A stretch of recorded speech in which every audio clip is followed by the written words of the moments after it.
So this is the fourth video of basic function operations. In this video we're going to be dividing functions. It's going to be f divided by g of x, so it's going to look like this. F over g divided by x. I mean f divided by g of x, like that. So we're just going to have our two functions. So it's basically just saying f of x divided by g of x. So we're just going to get f of x, and in this case it's going to be the same thing as the previous video, which was about multiplying functions. So f of x divided by g of x, we're just going to write x squared minus 9 divided by x plus 3. So x squared minus 9, make sure, x squared minus 9, divided by x plus 3, let's make sure I wrote that right, yep. And so here, let's see, what can we do? Here we can factor this. It's going to look like this. If we factor x squared minus 9, we're just going to have, here we have the two parentheses, it's going to be x minus 3, let's say, and then we're going to have x plus 3. And that'll give you x squared minus 9, so we just factored it out, and let's just copy whatever we have on the bottom. It's going to be x plus 3. Now, since the top and bottom, here we have x plus 3 and we have x plus 3, we cancel these out, and we're just going to be left with, actually, you know, I'm going to write it here.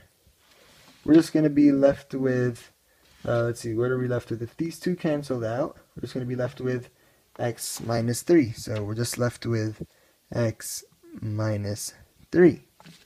Now in this question, they can add a second part to it. Instead of just having f over g of x, we can have f over g of x, and then they're going to ask us to find the domain as well.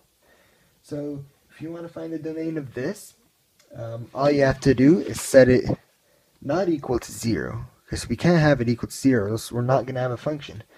So x minus 3 cannot equal to 0, and you want to find what are the restrictions, or I mean, what are the domain? What is the domain? So we add plus 3 here and plus 3 here, we're left with x cannot equal to, let me zoom on that. We're just going to be left with x cannot equal to 3, and this is our domain is just going to be here. Let me zoom out. Our domain is just going to be let me write here. So the domain is, it's just going to be all real numbers, comma, x cannot equal to 3. And that is our domain. Now, we can also write real numbers as like this fancy capital L that has these two lines there, and that's how we can write all real numbers. That's how you find the domain and how you find f over g of x.